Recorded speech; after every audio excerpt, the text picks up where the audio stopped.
Halo, selamat siang teman-teman. Selamat siang Bapak Ibu. Eh, Selamat siang semuanya gitu ya. Yang saat ini sedang menonton IG Live Rencana Beralih, sebuah refleksi gitu ya, belajar dari refleksi.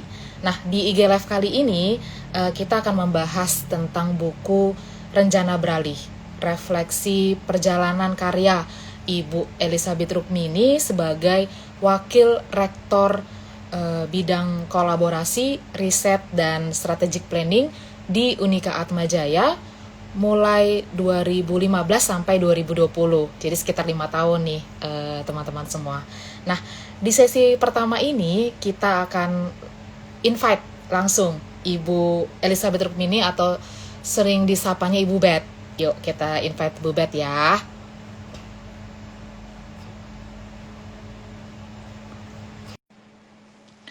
Ya, sambil menunggu Ibu Bet untuk join, kalau misalnya nanti teman-teman atau Bapak Ibu ada yang ingin ditanyakan, boleh dengan kolom chat. Hai, halo Bu Bet. Selamat siang semuanya. Selamat siang Nina. Apa kabar Bu? Baik, sehat. Terima Ya, kasih.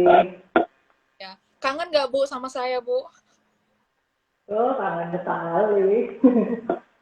Oke Bu, mau mau tanya-tanya dikit boleh ya Bu tentang rencana beralih Bu? Boleh. Ya, Bu, apa sih tujuan Ibu atau ya tujuan Ibu menuliskan buku ini gitu Bu, buku rencana beralih? Boleh diceritakan kah Bu? Oke, jadi rencana beralih itu sebenarnya refleksi saya selama 5 tahun terakhir ketika menjabat sebagai wakil rektor jalur kerjasama riset dan strategic planning di Unika Atmajaya tahun 2015 sampai 2020 Mei. Nah, sebenarnya misinya menggali kembali kisah perjalanan hidup saya sebenarnya. Kalau di total sebenarnya 5 tahun di manajerial itu lebih sedikit dibandingkan total saya menjadi dosen. Saya masuk ke Atmajaya 2003, kemudian sekolah S3, terpotong S3 sekitar 3 sampai 3,5 tahun. Jadi total menjadi dosen sekitar 8 sampai 9 tahun. Nah, Hmm. kemudian 5 tahun terakhir menjadi manajerial. Jadi ini gambaran untuk menjadi manajerial kira-kira. Ketika masuk menjadi wakil rektor, saya belum punya pengalaman. Saya tidak pernah menjadi dekan. Jadi kalau stepping stone karir itu, saya tidak melewati karir middle sebelum top level manajerial. Dan menurut saya itu cukup krusial karena berarti saya harus belajar sendiri dari ya akhirnya karena terbatas ya learning by doing gitu ya. Jadi ini refleksi pribadi, kemudian bisa juga menjadi semoga bisa menjadi pelajaran bersama lah untuk teman-teman muda yang sedang stepping stone di karirnya, kemudian untuk para dosen yang mungkin karena satu dan lain hal dipaksa tanda kutip untuk menjadi top level manajerial, belum pernah ada pelajarannya. Kemudian untuk teman-teman muda yang mungkin berminat bagaimana sih mengelola sebuah perguruan tinggi, dan untuk orang-orang yang suka membaca refleksi. Kira-kira itu. Jadi buat menginspirasi orang gitu ya Bu, siapa tahu nanti ada yang tertarik untuk berkarya di institusi pendidikan, Bu ini setidaknya udah gambaran ya gitu ya Bu ya. Ya, kira-kira kayak gitu. Karena waktu saya masuk, saya nggak pernah punya gambarannya. Pertama kali masuk 2015 Desember itu marketing, PR, dan admission itu barang yang baru untuk saya. Saya belum pernah belajar itu. Background saya kimia, kemudian karir sebelum menjadi wakil rektor, saya tertingginya pernah menjadi kepala pusat untuk evaluasi pendidikan, tapi sekali lagi itu tidak ada hubungannya dengan marketing, PR, itu sama sekali tidak ada. Kemudian kerjasama misalnya saya tidak pernah membawa kerjasama gitu. saya kolaborasi dengan periset ya, tapi kolaborasi dalam artian sebuah institusi, saya nggak punya gambaran. Jadi ketika masuk, yaitu orang yang sebenarnya dipaksa oleh keadaan untuk belajar. Nah, saya kira kalau saya menuliskan ulang perjalanan itu bermakna buat saya, tapi semoga juga bermakna buat teman-teman yang lain yang ingin stepping stone seperti itu ya, sesuatu yang baru, yang nggak ada buku pelajarannya secara lengkap bagaimana menjadi wakil rektor bidang kerjasama riset marketing PR di bawahnya yang nggak pernah dipelajari kemudian strategi seperti itu. Tapi keren banget sih Bu, maksudnya belajar saat itu, tapi di saat yang bersama Ibu juga harus mengaplikasikan apa yang Ibu pelajari. Dan selama saya bekerja bersama Ibu dulu waktu di Unika Atmajaya, ya banyak sekali inovasi yang Ibu lakukan, luar biasa sekali. Nah, Bu, ini kan kita lagi ini IG Live Rencana Beralih nih, Bu. Dan siang hari ini kan kita akan mengundang 6 narasumber, Bu. Nah, ada nggak sih, Bu, alasan kenapa Ibu memilih 6 orang ini gitu? Apakah karena sudah kenal baik dengan lain, Bu? Ya, 6 orang ini sebenarnya di antara beberapa orang yang menambahkan tulisan-tulisan, termasuk tempat orang-orang saya belajar. Ya. Nanti di sesi pertama ada Prof. Irwanto, ada Diwa Suharya. Prof. Irwanto jelas satu mentor yang sangat baik untuk riset. Beliau juga turut mendirikan pusat riset unggulan yang tahun lalu menjadi pusat riset unggulan nasional. PPH Atmajaya, Pusat Penelitian HIV/AIDS.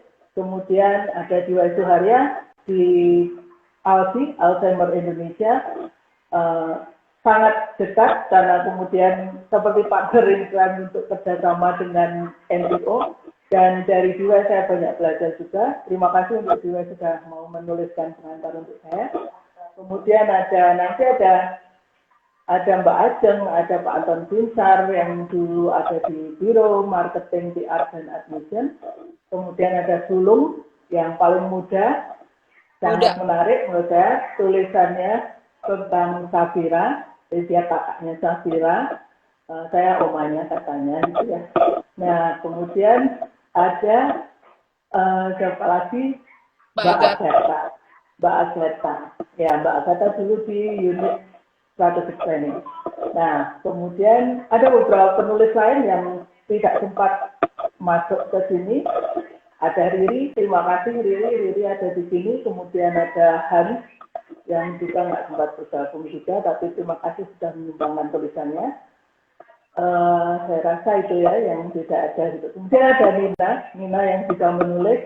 Dari Nina juga saya banyak belajar karena di hari pertama saya tidak tahu tentang marketing PR admission, ya, Nina itu guru saya. Karena dialah yang sudah turut berkisah payah dengan kantor marketing dan PR. Jadi dari situlah saya belajar. Ya, itu top of the top di lapangan. Jadi paling tahu bagaimana belajar marketing. Pada saat itu juga ada Sandy sudah join di sini. Sandy dulu juga staff marketing. Nah, dari teman-teman marketing ini, teman-teman muda inilah saya belajar. So, terima kasih sekali para teman muda yang sudah bertambah usia tapi tetap muda. Terima kasih juga Bu Beth. Nah, teman-teman, setelah ini nanti Bu Beth akan meninggalkan IG Live, kita akan undang narasumbernya gitu ya. Tetap stay tune ya Bu Beth ya. Thank you, ya, Bu Beth. terima kasih Nin. Ya. Oke, teman-teman, Bapak Ibu yang sudah menonton IG Live siang hari ini. Nah, sesi yang pertama, interview yang pertama bersama narasumber, itu bersama Prof. Ir dan Mbak Diwai Suharya. Nah, yuk kita invite dulu Mbak Diwai Suharya ya, sama Prof. Ir. Sebentar, saya harus invite.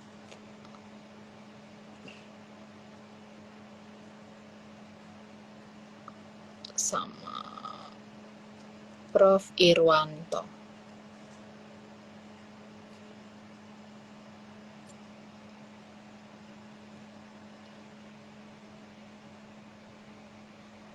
Oke, saya sudah Prof. Ir dan Mbak Diwai saya sudah send. Oh yes. Halo Mbak Diwai. Halo, Nina, apa kabar? Baik. Halo Prof. Ir. Halo, Prof. Ir. Halo Prof. Sehat? Ir. Terdengar jelas suara kami, Prof? Oh, jelas. Oke. Terima kasih sebelumnya untuk Prof. Ir dan Mbak Diwai untuk kesempatannya bisa sharing, bisa berbagi di IG Live siang hari ini. Langsung aja kali ya saya interview, saya tanya-tanya gitu ya. Mungkin saya ke Prof. Ir dulu boleh ya, Prof? Oh, boleh. Prof, ya, mau nanya. Prof. Ir kan dalam buku Rencana Beralih Bubet ini menuliskan bahwa buku ini sebagai buku yang manis. Nah, boleh dong Prof diceritain maksud dari buku yang manis itu, maksudnya apa itu, Prof? Iya. Rupanya itu menggoda ya, kata manis ya. Sangat menggoda. Kata manis itu merepresentasi beberapa hal buat saya ya. Yang pertama, saya itu senang dengan sejarah. Saya itu suka memori ya. Memori buat saya itu penting banget. Dan memori itu kalau bisa jangan yang jelek-jelek aja gitu. Memori itu yang bagus-bagus gitu ya. Dan Bubet dalam buku Rencana ini itu tidak melankolik gitu ya. Dia itu memaparkan pengalaman dia, baik beberapa hambatan maupun optimismenya dengan sangat bagus gitu. Dan ini ada catatan manis bagi seorang suara saya kurang besar ya, terlalu kecil ya. Oh, sudah cukup, oke. Jadi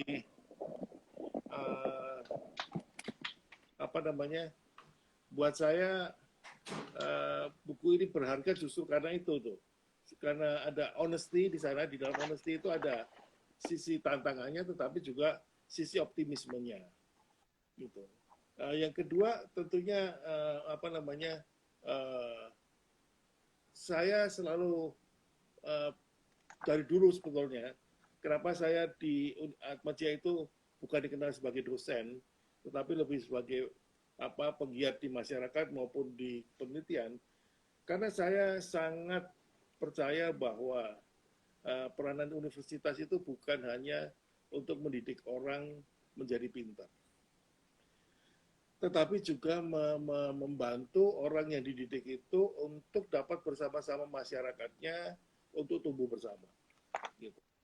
Oleh karena itulah saya lama sekali di LPPN, karena saya sangat berkeyakinan apapun ilmu yang diperoleh di universitas harus mampu dialirkan ke dalam sawah-sawah baru, yaitu di masyarakat. Gitu. Dan upaya seperti itu oleh Bupet itu besar sekali. Ketika Bupet menjabat, saya sangat antusias dan sangat percaya bahwa kegiatan yang bersifat tadinya disebut pengabdian masyarakat itu rada miring ya, itu mempunyai makna baru bahwa itu menjadi sangat penting. Bahkan kita punya publikasinya sendiri, punya forum-forumnya sendiri. Dan yang menarik bagi saya, seperti saya jelaskan di dalam ringkasan, dalam kata pengantar saya, kita menjaga sustainability-nya. Ya, Atmajaya tidak lempar batu sembunyi tangan atau tidak melakukan sesuatu itu sekedar seremonial. Kita melakukan sesuatu justru untuk tujuan jangka panjang, dan itu kita pelihara betul-betul sangat serius, gitu. Dan yang ketiga, unsur manisnya adalah berinovasi bersama. Memimpin universitas sebesar Atmajaya itu, kalau idenya ide kerdil-kerdil doang, ide kecil-kecilan doang, everything is business as usual, itu tidak menarik. Kalau you punya posisi seperti Ibu Elizabeth, tantangannya menjadikan yang you pimpin itu yang terbaik. Itu saya kira sangat dijiwai oleh Ibu Elizabeth. Jadi bermimpi, bercita-cita besar, berkolaborasi dengan siapapun untuk mencapai cita-cita besar sangat penting. Itu yang dirindukan sebetulnya ketika saya berada di beberapa perguruan tinggi termasuk di UI segala macam, merindukan kesempatan itu gitu. Merindukan kesempatan di mana ide besar itu disambut dan ide besar itu dilaksanakan betul-betul di dalam kinerja institusi. Sayang sekali bahwa kebanyakan orang takut, kebanyakan orang punya waham minoritas, terutama universitas swasta, sehingga tidak berani berkiprah. Atmajaya yang mempunyai, kalau dibilang ada dosanya banyak termasuk dosa punya salib segala macam itu, toh berani terjun, berani berkecimpung di orang miskin, berani bertatap muka dengan orang-orang yang selalu menganggap itu kristenisasi, dan kita membuktikan tidak, kita membangun bersama. Ya. Apa yang dikatakan oleh Franseda diterjemahkan betul dalam tindakan. Gitu. Itu. Nah, ketika itu semua dicatat dan diulang-ulang di dalam kredonya Atmajaya, saya kira ini tapak tilas yang manis untuk selalu dikenang, untuk selalu orang kilas balik, dan sangat menarik. Dan tentu juga catatan untuk ke depan gitu. Itu sih panjang lebar ya cerita saya, walaupun kata Iya, Prof. Thank you ya, Prof. Inovasi pertama gitu ya, Prof, ya tadi poin ketiga. Nah, kita mau ke Mbak Diwa ini.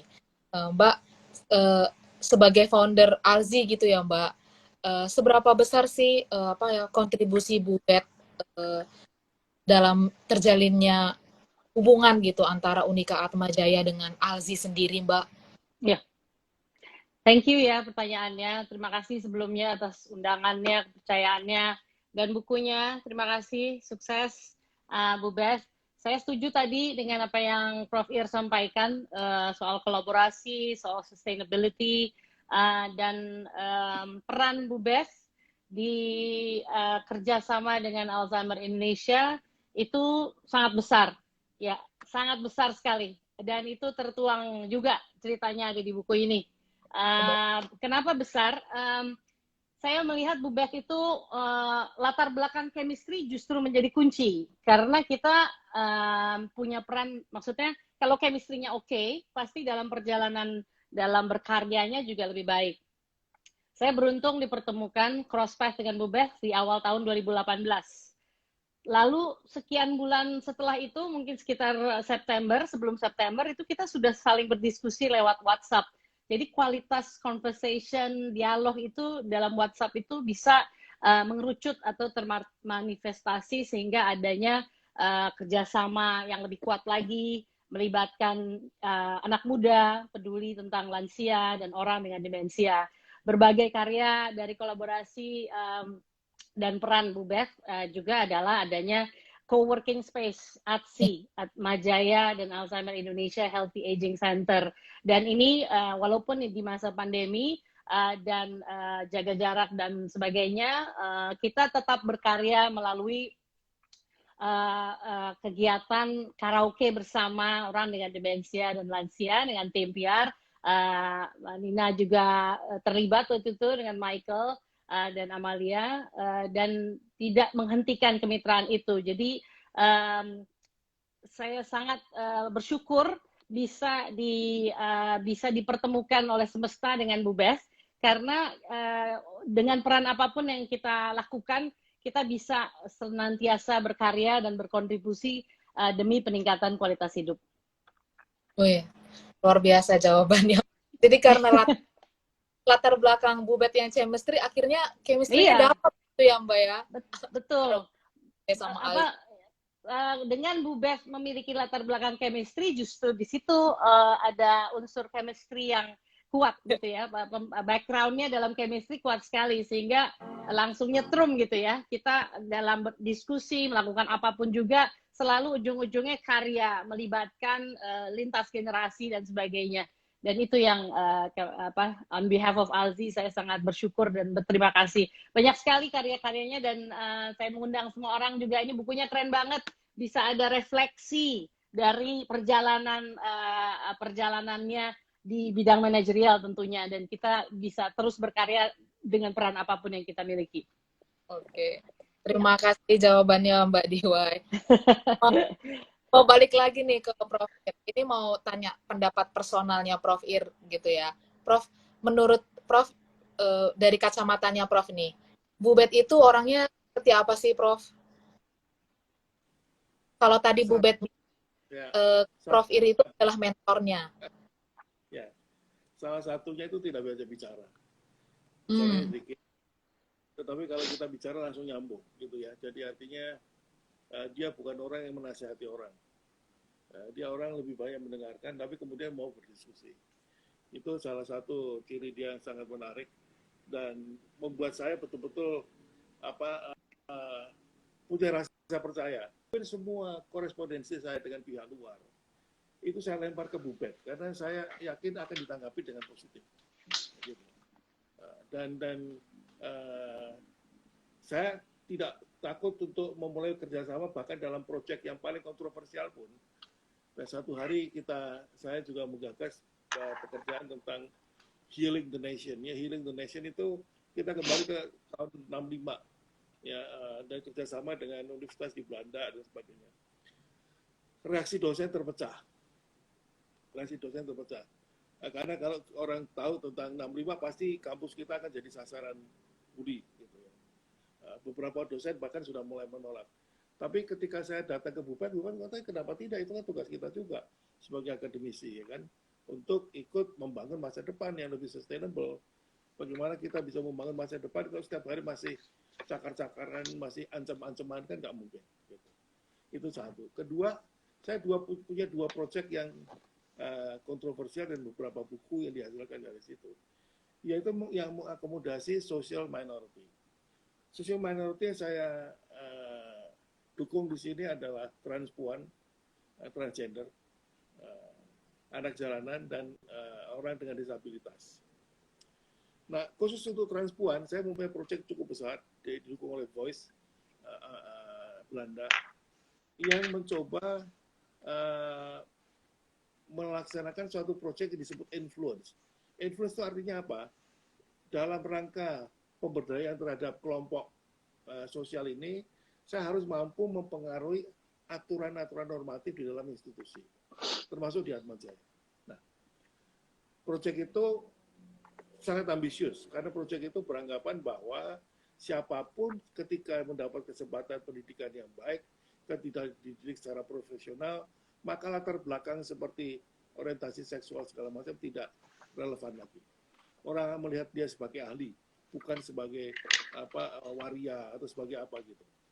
Nah, dengan proyek itu disetujui dan dibiayai, kemudian saya minta tempat, ya kan, minta tempat untuk demonstrasi. Saya mintanya di Atmajaya, nggak di tempat lain. Atmajaya mau nggak? Ya sudah menyetujui, dan Bupati tidak pernah mengatakan tidak sama sekali. Ya, tentu saja kita beri tempat, dan memang diberi tempat. Sayang sekali kena COVID. Padahal itu menjadi tempat baru yang sangat menarik di Atmajaya. Ada salon, ada ini. Tadinya mau kita kembangkan sampai ke fisioterapi sebetulnya. Tapi ya COVID-nya lebih ganas daripada yang kita perkirakan. Tapi itu salah satu keterbukaan dari seorang Elizabeth Rukmini untuk melihat gagasan yang baik. Saya bahkan di dalam tweet teman saya dikatakan, lu lupa ya, ini Universitas Katolik lu. Emangnya kenapa gitu?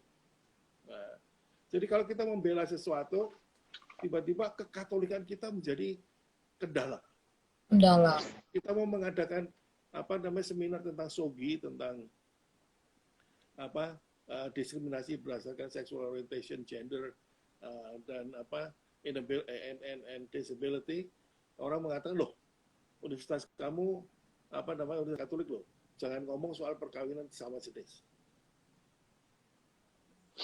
Bagaimanapun juga isu itu ada di dunia ini. Bagaimanapun gereja Katolik harus ikut di dalam wacana. Tidak mungkin tidak.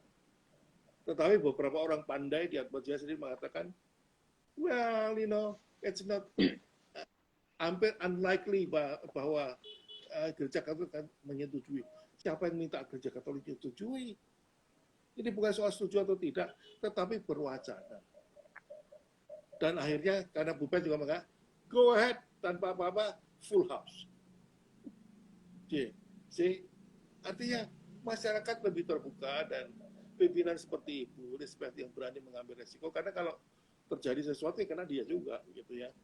Nah, tetapi menurut saya keberanian dari Bu Bet untuk mengambil resiko yang terhitung, yang diperhitungkan tentunya, jadi nggak bodoh-bodoh banget gitu, dan sekaligus memajukan isu-isu memang mutakhir, isu-isu memang penting, kadang-kadang isu-isu pinggiran, tetapi itu gereja Katolik penting.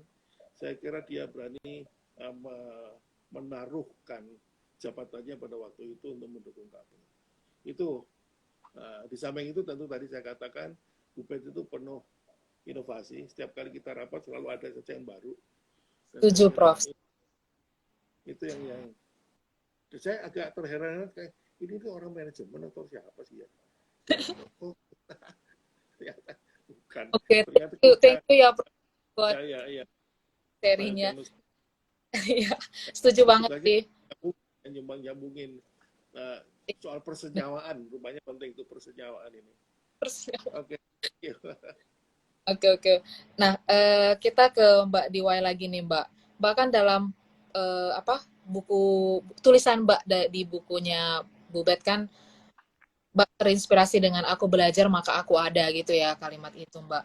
Bagaimana kalian bisa menginspirasi Mbak dalam berkarya sebagai foundernya Alzheimer Indonesia, Mbak? Ya, saya suka tulisannya Bu Beth juga di buku ini ya, dari René Descartes ada I think therefore I am, itu cogito ergo sum, itu ya, dia selewengkan nih Bu Beth kalimatnya dengan aku belajar maka aku ada. Sangat tepat, karena dari kita lahir kita belajar berinteraksi, belajar lewat mengamati dan sebagainya. Dalam perjalanan sebagai founder Alzheimer Indonesia senantiasa belajar dari awal, karena yayasan tersebut didirikan dengan tujuan agar kualitas hidup orang dengan demensia dan caregivers baik, dan itu sesuatu yang menjadi tujuan utama, dan hubungannya dengan prinsip aku belajar maka aku ada, itu sesuatu yang sangat prinsip yang sangat solid, dan tanpa kita sadari kita memang melakukan sesuatu itu dengan terus-menerus belajar dalam peran apapun yang kita lakoni dalam hidup ini di dunia. Jadi karya-karya dan kerjasama kita, tadi saya suka dengan Prof. Irs statementnya tentang hubungan dengan Bu Beth, ide apapun selalu disambut baik karena ada komitmen atau ada chemistry ya. Saya jadi mikir ada 5C nih kayaknya dengan Bu Beth nih. Ada chemistry, ada komitmen, beliau sebagai champion, collaboration, dan ini semua bersama-sama kita lakukan dan mewujudkan potensi ilahi kita sehingga kita ada dalam hidup ini. Dalam konteks refleksi pribadi Bu Beth sendiri, pengalamannya itu dan pemahamannya, dan walaupun beliau sangat humble dan menyampaikan kalau nggak terlalu paham soal PR dan sebagainya, tapi justru ide-idenya itu out of the box gitu, dan itu dijabarkan rinci sekali dalam aksi. Jadi kualitas conversation yang saya miliki dengan Bu Beth mungkin tadi sama dengan Prof. Ir, adalah kita diskusi lalu kita berkarya. Jarak antara pikiran, ucapan dan perbuatan itu nggak pernah jauh-jauh amat gitu, nggak pernah kelamaan gitu ya. Langsung ada karyanya konkret. Jadi hubungannya dengan karya di Alzheimer Indonesia, kita senantiasa belajar satu sama lain sehingga kita ada dan mewujudkannya dalam bentuk karya, penulisan buku, peluncuran satu inisiatif LV Youth, yaitu melibatkan anak-anak muda dengan branding LV di Elephant, karena Elephant always remember gitu ya, logonya Alzi. Dan perwujudan pembelajaran, antusiasme, dan komitmen itu terwujud dan termanifestasi sehingga karya-karya dan kerjasama kita itu bisa dirasakan oleh segala pihak, baik pelajar lewat research, baik keluarga orang dengan demensia maupun lansia. Kira-kira kayak gitu kalau mau dirangkum. Terima kasih Mbak Dewa, keren. Sama-sama.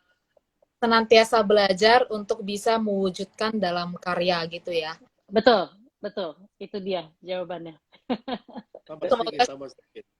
Oh ya, Tambah silakan. sedikit. Ini Alzheimer pusat komunitas Alzheimer ini seperti sesuatu yang tidak hanya fresh di dalam universitas ya. Ini juga merupakan sesuatu yang seharusnya sudah ada sejak dulu seharusnya. Ya. Di Atma dosen yang sudah pensiun dan mengalami demensia itu nggak tahu sudah berapa banyak. Tidak ada gitu ya. Jadi mempunyai seperti ini tuh luar biasa. Di samping itu kami baru saja Fakultas Kedokteran Atma Jaya dengan Fakultas Psikologi dan Belanda sudah menyelesaikan rehab application, tapi baru dalam bentuk flashcard untuk demensia. Nanti akan itu menjadi bagian dari jadi artinya bisa menimbang kolaborasi tidak hanya dengan luar tapi juga di dalam. Ya, setuju. Kalau gitu nanti minta difasilitasi, kita diskusi lagi Prof. Ir dengan Bu Beth, dengan Nina juga membahas bagaimana kita mewujudkan kualitas hidup ini lewat rehab medik, rehab aplikasi dan semuanya bersama-sama.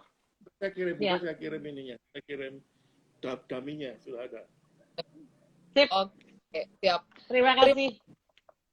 Mbak Diwai, terima kasih Prof. Ir untuk sharingnya, untuk kesempatannya bisa bareng yang hari. Sama-sama. Benar banget, Prof. Oke, terima kasih. Saya remove ya, Prof. ya, Mbak Diwai ya. Yes, sukses. Bu Beth, stay safe. Oke, stay safe. Bravo untuk Bu Beth. Ya. Bravo. Nah, interview sesi pertama sudah selesai, teman-teman. Kita akan lanjut ke sesi yang berikutnya. Saya akan mengundang Mbak Ajeng dan Sulung. Nah, saya cari dulu nih. Dan Brother Sulung. Nah, ini dia. Oke, saya udah kirim invitation-nya.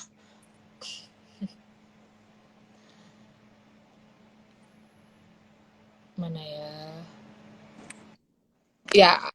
Hai Kak. Brother. Gimana Kak? Aman? Apa brother? Baik Kak. Aduh, kangen tahu sama Sulung. Aduh. Udah lama gak ketemu ya? Iya, udah lama gak ketemu. Ada Bu Ajeng. Halo. Halo Mbak Ajeng, halo Sulung. Nanti. Pixel. Hai. Iya. Pixel mau say hi. Tangannya doang, dia nggak mau. Dia malu. Oke. Minum dulu. Iya. Mbak Ajeng, Sulung, terima kasih ya udah bersedia menjadi narasumber dalam ini. Mungkin kita penonton dulu ya. Hai semuanya yang halo semuanya. Aduh, halo Oma Safira. Ini ada omanya, ada ibunya juga nih. Oh, ibunya siapa? Ya, ibu Bu Ajeng lah. Kan omanya Ibu Beth. Kan ada makernya Mbak Agatha. Mbak Agatha juga. Halo Mbak. Ya. Nah, mungkin pertama aku mau nanya ke Mbak Ajeng dulu ya, Mbak bekerja sama nih udah berapa? 3 tahun kan? Apa sih? Ya. Apa sih yang paling berkesan dari Bu Beth?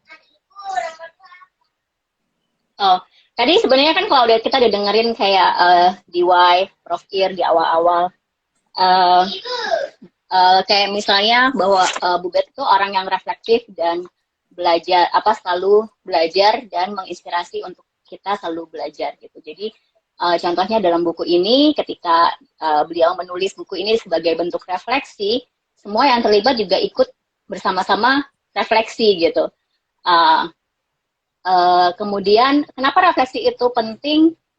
Itu juga yang aku pelajari, karena apa? Sehingga kita bisa di satu sisi belajar untuk menjadi lebih baik, tapi di satu sisi berdamai dengan dengan masa lalu gitu. Jadi jika ada hal yang kurang berkenan atau tidak sesuai dengan target atau berjalan tidak sesuai dengan keinginan, kemudian kita bisa menjadi lebih belajar untuk memaafkan masa lalu, berdamai, dan mengambil pelajaran yang penting, dan itu memudahkan kita untuk melangkah lebih baik gitu, melangkah lebih ringan ke depan. Itu yang pertama. Dan yang kedua adalah tadi masalah belajar. Ya, kalau leadership semua orang pasti mengakui. Buat saya, he's an example of a good leadership, a good leader gitu. Leadership itu menurut aku seperti air gitu, dia selalu menetes ke bawah. Jadi ketika Bu Bet menunjukkan sebagai orang yang selalu belajar, bahkan orang seperti dia menunjukkan, bilang bahwa saya selalu belajar, itu menginspirasi semua timnya untuk selalu belajar. Tidak pernah stagnan pada satu titik tertentu, tidak pernah puas, selalu keluar dari comfort zone in a good meaning gitu sih. Betul. Selalu belajar untuk selalu berinovasi gitu ya, Mbak. Ya. Bu Bet ini kan banyak banget inovasi yang dia lakukan buat kita itu kayak terseret-seret gitu ya, ini bukannya gitu ya. Sekarang aja berani ngomong. Kalau dulu mah iya bu, siap bu, iya bu. Nah, salah satu inovasi yang dilakukan Bu Bet saat dia berkarya itu adalah chatbot. Nah, nih yang paling paham dengan chatbotnya Asma ini adalah Brother Sulung. Nah, Sulung, apa sih tantangan yang Sulung hadapi ketika harus mengoperasikan gitu ya? Safira kan ya, belum berubah namanya kan ya? Sejauh ini si ya, masih Safira. Iya, nah, apa sih tantangan yang dihadapin Sulung ketika mengoperasikan chatbot ini mulai dari nol ya, dia bisa sampai ya sebenarnya kalau dari aku sih ada suka ada duka sih Kak ngurusin adik Safira ini ya kan. Dari dukanya dulu deh, sebenarnya bukan duka sih, kayak waktu awal kenal Safira itu kan sebelum terima kasih dulu nih untuk Bu Bet udah mempercayain aku gitu untuk nulis di bukunya, bahkan sempat megang Safira sama Bu Ajeng juga sama tim PR gitu kan. Terus balik lagi kalau ngomongin dukanya tuh kayak karena tuh sedihnya aku nggak punya basic apa ya, programming gitu Kak. Iya, karena aku dari komunikasi, karena awalnya aku mikir kan kalau Safira ini kan di line, jadi tuh nge-create konten gitu kayak konten-konten Starbucks ya kan, cuman ya gitu-gitu dah ya kan, nge-share info-info. Ternyata di balik itu tuh ada coding programming. Itu sih pusing banget sih sumpah. tapi untungnya sih ada tim dari IT kan, dari BSTI Mbak Hana yang ngebantu untuk apa namanya, ngajarin juga. Sebenarnya kalau tantangannya ya di sini aku kayak terpacu gitu untuk belajar satu hal yang baru, karena kan namanya generasi milenial kan harus ngerti teknologi lah istilahnya kan. Iya kayak gitu kan. Terus jadi setelah aku mulai belajar, diajarin sama ada Bu Ajeng juga, ikut beberapa apa namanya, kelas gitulah, bukan kelas sih, kayak training. Wah itu Workshop. Iya, workshop seharian aja itu mumetnya minta ampun. Tapi emang sebenarnya kalau Safira itu tuh butuh kayak apa ya, ketekunan dan kesabaran aja sih Kak sebenarnya. Emang agak unik sih ngurusin Safira ini gitu. Iya, awalnya sih bener kata Bu Bet tuh tertipu kan, kirain cuma nge-create konten, ternyata waduh dalamnya tuh Kak, kalau ngeliat kode-kode tuh pusingnya minta ampun sih Kak. Karena balik lagi, karena aku basicnya komunikasi ya, mungkin bagi orang IT itu gampang kali. Okay. Itu sih Kak. Tapi ya tantangannya jadi bikin terpacu untuk belajar hal baru, terus bisa ngembangin potensi diri gitu, bareng-bareng sih sama teman-teman di PR dulu gitu. Siap. Nah, Lung, ketika sekarang udah pintar lah ya, disebut pintar lah. Ya sebenarnya kalau dibilang pintar ya mungkin sedikit lebih pintar lah Kak. Cuman memang perlu balik lagi sih ke poinnya, itu butuh ketekunan dan kesabaran atau intensitas untuk ngedevelop bener-bener. Sebenarnya tuh kalau aku sendiri gitu mungkin kesusahan gitu, cuman butuh kayak satu tim gitu untuk bener-bener ngedevelop Safira. Cuman ya gimana ya? Ada berita sedihnya juga sih tentang Safira, cuman nanti aja deh Kak. Beda. Oke. Tapi sebenarnya ada bangga banget karena ketika Safira muncul tuh dia tuh bisa bersaing gitu Kak sama apa ya, perusahaan-perusahaan lain kayak waktu itu sempat masuk nominasi di IDC Digital Transformation Award 2019 kan. Itu pencapaian yang mantap sih menurutku, bisa bersaing sama Tokopedia, Bang Gojek segala macam dah. Kayak gitu sih kayak bangga sih karena dilibatin juga sama tim, dan ada tim PR, bahkan ada Mbak Agatha, bahkan Bubet juga yang ya begitulah. Ya, oke. Keren lah pokoknya lah. Oke, Pak Ajeng, Sulung, thank you ya udah sharing, udah cerita gitu ya, udah mau cerita tentang Bubet, tentang bukunya, tentang dirasakan gitu ya. Thank you banget.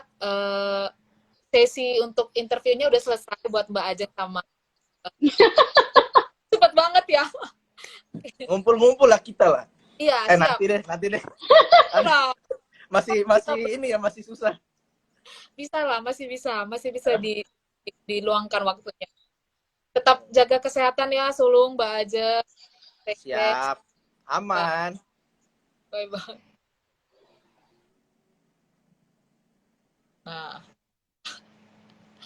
Nah, yang terakhir nih, sesi interview yang terakhir bersama Pak Anton Binsar dan Mbak Agatha. Yuk, kita undang Pak Anton Binsar dan Mbak Agatha yuk di sesi kita yang terakhir ini. Mbak Dos dan Pak Binsar. Oke. Udah saya kirim invitation-nya, mohon di-approve. Mbak Dos dan Pak Anton. Halo. Hai. Pak. Ya, halo. Hai. Ada Mbak Dos. Hai Mbak Dos. Hai Mas Anton. Udah lama gak ketemu Mbak. Lama banget ya. Iya. Apa kabar Mbak? Baik. Baik. Oke. Mbak, aku langsung nanya aja nih. Boleh. Oke. Apa Mbak Dos? Pengalaman Mbak yang paling berkesan buat Mbak ketika bekerja sama dengan Waduh, banyak kayaknya ya. Mungkin paling berkesan sih waktu pertama diajakin join waktu itu untuk ikutan tim ad hoc bikin master plan-nya Kampus Semanggi waktu itu. Itu peristiwa saya masih ingat banget karena itu saya lagi duduk di bilik saya di Fakultas Psikologi, tiba-tiba Bubet nongol gitu di pintu gitu ya. Saya kaget dong gitu, yang Bubet yang adalah seorang warek 4 saya kenal juga enggak gitu ya, tiba-tiba nongol dan duduk di meja saya gitu. Ya nggak banyak cerita, tiba-tiba nawarin, kamu mau nggak join gitu ya. Itu benar-benar apa namanya ya, mungkin teman-teman yang udah pernah kerja sama Bubet udah terbiasa dengan Bubet tiba-tiba nembak gitu ya, mau nggak ikutan gitu ya, tiba-tiba. Nah itu pengalaman berkesan banget karena bukan aja saya ngerasa loh kenapa saya gitu ya, tapi kok saya nggak tahu Bubet kenal saya dari mana, kerja bareng juga belum pernah gitu, ngajar juga enggak bareng gitu kan.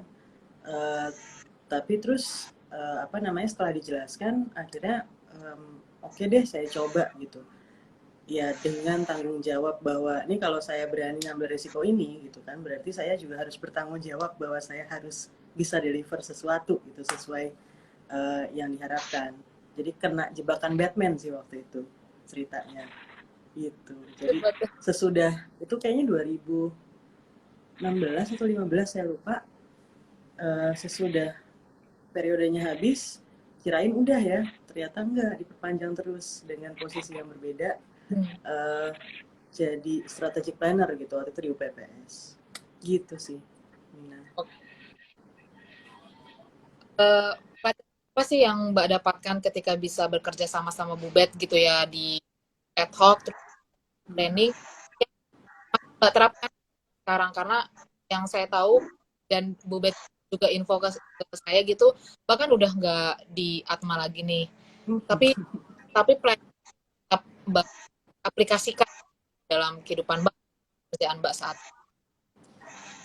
Eh, pasti iya sih. Jadi apa yang saya dapat tadi kan dari Prof Ir, dari Mbak Diwai, gitu, Mbak Ajeng, Sulung, semua yang bekerja sama Bubet, saya yakin kalau Bubet itu inovasinya udah nggak ada yang ngalahin deh gitu di Atma Jaya ya kayaknya. Itu udah pasti kalau itu. Out of the box, segala macam ide-idenya itu tidak biasa, apalagi untuk di lingkungan Atma Jaya. Itu udah jelas. Tapi kalau buat saya sih yang paling kena gitu ya, out of the box-nya itu bukan hanya dalam konteks pekerjaan gitu. Sama Bubet, kalau tadi mungkin Mbak Diwai cerita komunikasinya sangat konstruktif gitu ya di WhatsApp. Saya jadi mikir kayaknya kalau saya sama Bubet gitu WhatsAppan 50-50 gitu. Kadang-kadang 50%-nya kayak nggak ada faedahnya juga gitu, kami ngobrol di WhatsApp kayak nggak ada juntrungannya gitu. Kadang-kadang cuma balas-balasan stiker gitu. Berasa jadi, ya kan benar, berasa jadi nggak kayak bos yang bos gitu loh. Jadi sangat-sangat open mind, sangat menghargai apa yang saya punya gitu, kelemahan saya seperti apa, itu tidak menjadi hambatan sih. Jadinya Bubet tuh pernah komen sama saya, itu kepalamu kayaknya kalau dibuka gitu isinya liar banget gitu ya. Dan Bubet tidak pernah bilang enggak. Artinya kalau saya mengajukan ide tuh nggak pernah bilang enggak, tapi yang dilakukan adalah ya udah kamu cobain aja. Artinya nanti ketika saya kebentur tembok sendiri gitu ya, ya akan ngerasain sendiri, oh ternyata nggak bisa. Nah, kalau tadi balik ke pertanyaannya Nina, ini kepake nggak sih gitu pengalaman saya selama bekerja dengan Bubet? Banget. Itu juga yang menyadarkan saya bahwa banyak sekali, bukan banyak sekali ya, tapi ada hal-hal yang lebih dari apa yang saya punya sekarang, itu yang saya pengen capai gitu. Harus terus men-challenge diri saya, apa yang saya nggak bisa. Dan FYI tadi kalau Nina juga sempat sebut, saya sudah tidak di Atma Jaya, saya bekerja di tempat lain dan bidang pekerjaannya itu beda banget dengan yang di Atma Jaya gitu. Dan itu part of saya ngerasa bahwa saya bisa mencoba sesuatu yang baru yang selama ini sekian tahun di Atma Jaya saya rasakan bersama Bubet gitu sih. Berani mencoba sesuatu yang baru gitu ya Mbak ya. Betul. Sekarang ke Pak, tolong singkat karena waktunya sangat terbatas. Ya. Sisa ya. Sisa. Pak, pengalaman apa yang paling berkesan dari Bubet gitu ya selama Bapak menjadi kepala biro saat Bubet menjabat gitu? Ada 2 ya Pak ya kerja sama Bubet yang mungkin ya 3 tahun kurang. Ya, yang lupakan. Bahkan kan sama kayak Mbak Dos tadi ya. Bapak kan juga nggak di institusi yang sama lagi gitu. Apa Pak pengalaman yang berkesan gitu yang sampai sekarang masih Bapak terapkan di Bapak yang baru? Pertama-tama, ya tentu kalau saya lihat Bubet itu sosok pendidik, kayak pendidik sejati. Jadi kalau bekerja dengan Bubet itu sebetulnya kita dapat plus-plus. Bukan cuma dapat pekerjaan, karir, gaji dan lain sebagainya, tapi justru developing ourselves gitu. Nah itu yang saya rasakan banget dari Bubet. Ya, jadi saya ketemu orang pimpinan yang bisa betul-betul trust, percaya apa ide yang dari staffnya mau lakukan, lalu kemudian tanggung jawab itu diberikan betul-betul, sehingga ya betul kita sebagai staff, sebagai orang di bawah Bubet itu betul-betul merasa berdaya. Ya, saya memang betul-betul punya sesuatu untuk saya lakukan. Dan ketika itu berhasil, Bubet selalu apresiasi dengan luar biasa. Jadi, suasananya tuh betul-betul luar biasa. Saya ingat banget Oktober 2017, 2018, Oktober 2018 kita BMPRA mengadakan satu acara tuh muncul dengan ide open house yang mengundang ribuan siswa ke BSD. Dan itu teman-teman ya di BMPRA juga ngajuin nggak ya, karena kan pasti budgetnya besar. Dan saya ingat teman-teman BMPRA itu satu tim rame-rame datang ke ruangannya Bu Bet, dan kita cerita mengajukan segala macamnya, sampai saya bilang, Bu, saya kan bulan depan diperpanjang kontrak, kalau emang ini failed ya udah kontrak diselesaikan saja. Nah, tapi Bu Bet itu punya kepercayaan bahwa ini tim BMPRA bisa kok lakukan ini, dan ya ternyata terbukti berhasil, walaupun ya segala macam itu ada di sini nih, di buku ini, tantangan hambatan ketika acara tersebut. Nah, beliau itu ya begitu luar biasa. Jadi sampai bahkan Bu Bet itu punya visi yang bahkan jauh lebih panjang daripada visi stafnya. Contohnya sederhana, misalnya gini. Dalam suatu ketika, saya entah kenapa Bu Bet pernah bilang begini sama saya, Pak Anton, kamu belajar pengetahuan yang lain deh. Coba kamu belajar tentang SDM dan lain sebagainya. Saya yakin suatu ketika kamu bisa menjadi direktur SDM atau apapun itu. Lah, saya ilmu komunikasi. Saya S1, S2 komunikasi. Disuruh belajar tentang SDM. Pekerjaan saya di komunikasi. Loh, kok Bu Bet nyaranin seperti itu? Saya nggak tahu visi apa yang ada di dalam Bu Bet. Ternyata, ya sekarang saya udah nggak di Atma juga, sama seperti Mbak Agatha. Tapi apa yang terjadi? Saya kerja di SDM, coba bayangin. Itu visi seorang mentor tuh luar biasa gitu ya. Jadi saya aja belum lihat, tapi mentornya udah lihat duluan gitu. Jadi itu luar biasa. Saya banyak pengalaman, banyak pembelajaran, dan pertumbuhan saya secara profesional, secara mental, karir itu paling pesat ya karena dimentori Bu Bet. Gitu loh. Ini Bu Bet nggak salah pilih narasumber ya. Narasumber yang dipilih yang rasa terinspirasi gitu akan sosoknya Bu Bet gitu ya. Ya, bener banget. Seperti yang tadi Mbak Diwai mention gitu ya, chemistry, orangnya bisa, Bu Bet itu bisa chemistry sama siapa aja, sangat berkomitmen, punya jiwa champion, dan sangat berkolaboratif gitu ya, bisa diakses kapan aja. Thank you banget Mbak Agatha, Mbak Dos, Terima thank you kasih, banget Nina. Anton untuk waktunya, untuk sharing. Jangan lupa Sama-sama. beli bukunya. Betul. Oh ya, Pak. Jangan lupa. Tujuannya, Pak. Itu tujuannya. Oke, thank you. Saya remove dulu ya. Terima Sampai kasih ya. ke Terima kesehatan. kasih. Dadah, Pak.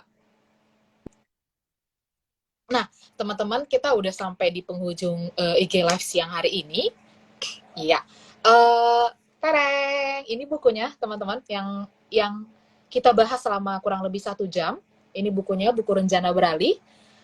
Buku ini sudah terbit gitu ya, teman-teman ya.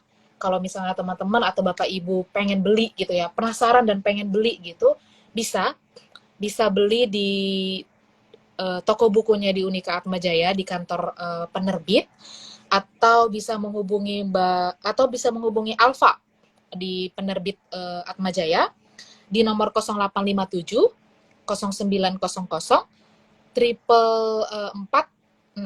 Saya ulang ya, 0857 0900 4446. Atau bisa juga beli melalui Tokopedia.